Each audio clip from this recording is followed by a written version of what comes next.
Guys, I have a story I thought was pretty interesting because I have never heard of, like, if I wanted to go and clean someone's bathroom, that I would have to pay them to clean it. But apparently, that's gross. A common thing on this one street called C Street in Sri Lanka, where people that want to go and clean the bathrooms there have to pay the owner to clean the bathroom.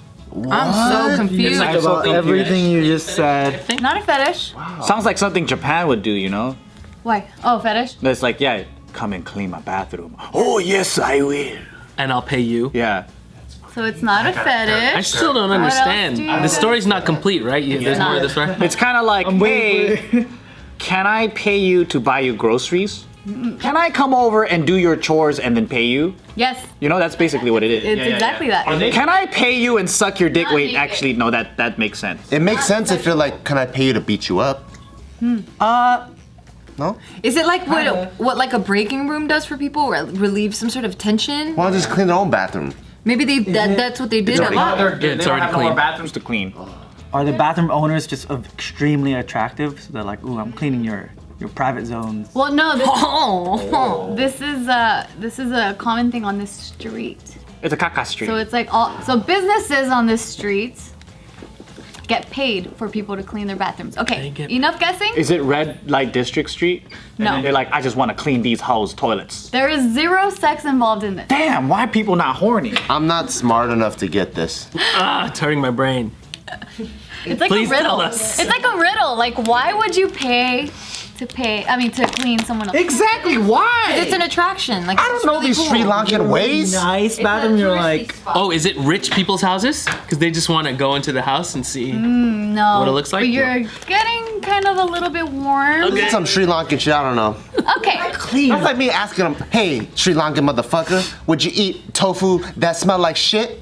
And they're like, I don't know why people would eat tofu that smell like shit. I'm like, exactly. Because you're not Taiwanese. Yeah, motherfucker. All right. The reason why people pay the owners to clean their restrooms is because these are jewelry stores. So the people making the jewelry, they sweat, and gold dust particles go on their body. So before they leave their shift at these jewelry stores, they go to the bathroom in the back and they shower. And so these people that are paying the owner to wash their bathroom, they're actually collecting the gold dust particles. Wow. So they're investing it. I mean, it's like an investment. I'll give you $3. Let me clean your bathroom. Yes. And I can keep the gold. Yes, and you they're might come out with $30. They're turning a profit. Wow. They have to be. There's this one guy that got interviewed, and he says not once has he ever like lost money. So the gold's not going down the drain, or is there like a screen there? At least catch. Yeah, and why aren't the workers just catching all the fucking gold dust and keeping it? They call it wastage. Like they don't care about it. I don't care. I'm covered in I'm gold. working with the real shit. Yeah. I'm so rich. So does that mean most of it is actually really going down the drain? Well, Can you imagine being covered in gold every day? yeah, like tiny little particles. I'm gonna show you guys a video clip so you guys can see for yourself like the process and stuff you. and how. Good, I need evidence. Here we go. picture panning for gold. This one particular guy that's getting interviewed, the reason why he does this is because he's been addicted to heroin since he was a teenager. So to maintain his addiction and to sustain his family. He's still responsible as a heroin addict? Yes. Wow. Oh, and wait till you find out how they even get the gold too. It's like crazy. Okay, here we go. Just have it on his family. If someone asks me about my job, I say I'm a goldsmith. In one day, a craftsman works at the table may waste 20 milligrams of gold. Because they sweat, the gold sticks to the craftsmen's bodies. When they shower, it all gets disposed here.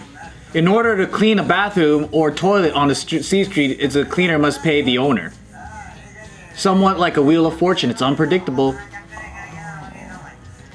After cleaning the slops, I take the dirt and wash it out. Finally, I save the sand, which may contain gold dust. Wow. What you see here is gold. He is panning for gold from shower. What did you add? Acid. Why acid? The acid will dissolve all the unwanted copper, bronze, silver, lead. Wow. And leave behind only the gold. What the? After rubbing it with mercury, What you see here, the chocolate color, that's gold. What are you adding? Wow. This is borax. So many dangerous things. There is no technology involved. It's just our skill. Our method is very quick. How much will you get for this? Whoa. It weighs about 2.5 manchad. I can get 2,500 to 2,700 rupees, $13 to $14 for this. Ah. And so yeah. Dabbling in all those chemicals. Yes. Isn't that wild? Borax, you got acid. Oh, Sri Lankan Breaking Bad with gold. Yeah. $14. I wonder if it's daily. If he makes that every day, True. I don't know if it is. like, cause they shower every day, right? Yeah, it probably might be. Yeah. And how many hours of work is that? That might be a lot of money. It looks like just like a couple hours of work. I don't know. And sometimes you get lucky. It definitely looks like this is a situation where they don't have a conventional drain. That's why. Because I was thinking of a normal bathroom where they have a normal drain where everything just goes down. This one seems like it just kind of goes into the outside. The street. It looked like the water just kind of, there's like a what do you call it? Like it's level to flow down, and then there was like a catch, and then he was the one that was kind of filtering it. Yeah. Yeah. So he was saying that he might spend 1 rupee and earn 10 rupees. I mean, no wonder he's doing all that heroin. It's like you're covered in chemicals and you're probably in pain from all that shit. That's actually what he's saying, that he's in pain. He didn't elaborate. Yeah, because heroin helps take away pain. Right. Yeah. So he's saying that heroin is his medicine and that he would love to eventually not depend on heroin. And so actually at the end of this video, because this was filmed before the pandemic, and it says that due to the pandemic, he no longer is able to do this kind of job, and so his family checked him into like a rehab. So he's been, Wow. yeah. What if he's so used to, he just starts scrubbing the rehab floors over there? And he starts making gold. Yeah, he's like, I'm just used to this shit. Like, I need to have some purpose and shit. Yeah. But now he's on the road to recovery. It's crazy that he, even though he's addicted to heroin, that he still does honest work. You know, like he's not stealing, he's not beating people up, robbing people. And I'm like, how do you even learn how to do this? And he can make enough to take care of his family and get a little bit of opium or heroin, you know? Yeah. Damn, that's kind of nuts. Seeing shit like that though, I'm just like, dude, isn't it crazy that like this cup of coffee right here can pay for this man's whole entire week or some shit like that? That's fucking crazy. Like the amount of, even the poorest people in America are still a part of the like 5% of the richest people in the world. The poorest people in America. Isn't that crazy? Yeah. Like, We still complaining.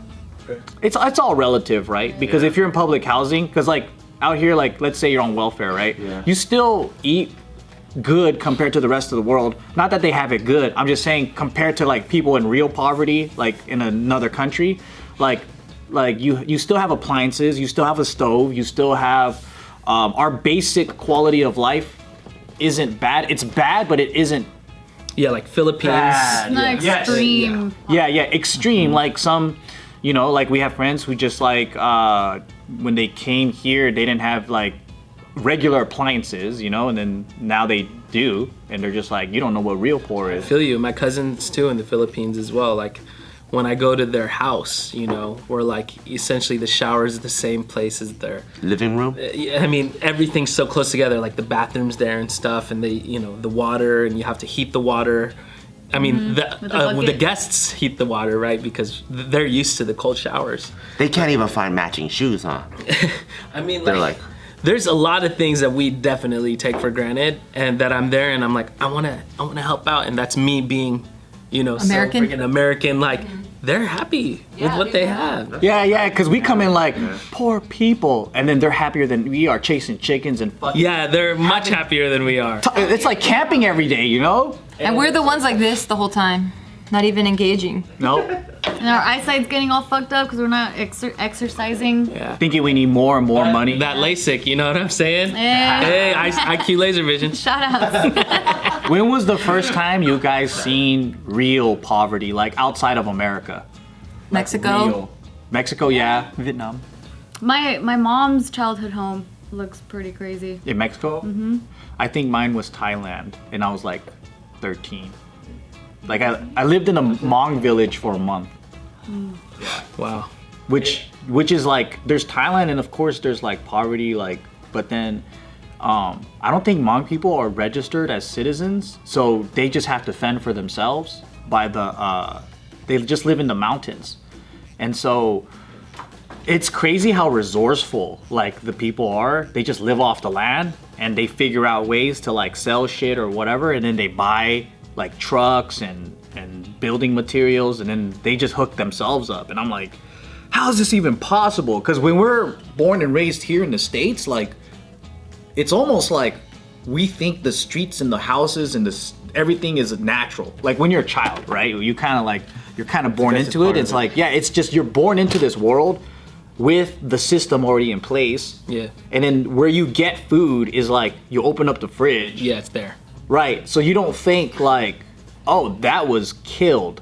That was picked from the ground. Like, you know, but then you don't see it until you're there every single day and you see the whole process happening. Like, they killed a pig, they put it in a fucking pot, they made soup, like all this shit goes down. And then I was like, damn, this is crazy. Like, everything is so like from the earth. Yeah. It sounds stupid because it's like duh, but when you're like 9 or 10, and then, well, I was 13 or 14 at the time, you hear about it and you watch videos in it, but it's much different when you're living in it. It feels like you're camping every day and it's like survival instead of like glamping. Yeah, I don't think it's stupid, because I think like if I were to, even now, right, like I'm a very picky eater, but I think if I were to live that experience, I think I'd be like, fuck, you fucking bitch. Yeah. Why are you being so particular? Like, just go for it, you know? Because like, look at the process, look at everything it took to get to here, you know? And then I think I'd be way more appreciative. There is a video that reminds me of this in the Philippines that got viral on Facebook. And I forget what they call it, but this guy, he's showing the process of going into like a trash heap or a dumpster. Was it 90 Day Fiance? Collecting, no. That's Philippines, right? That's No, because Ed was in the Philippines. Yeah, yeah. And he saw a rat in his girlfriend's house, and he's like, is that a rat? And she's like, yes. And then he's all like, I'm not taking a shower there. Yeah, he was being all It's whacked. like, it's just a fucking rat. But there, I mean, yeah, there it's normal. But this guy, he goes out to the dumpsters after people eat, and he collects like the meat off the bones and stuff, and he makes it into a meal and recooks it and into small bags, and then like the poor people come to his shop to buy it. You know what I mean? Wow. They can. It's really like the poorest people, because their stomachs can handle it and stuff. And he's like, it's not for everybody, you know?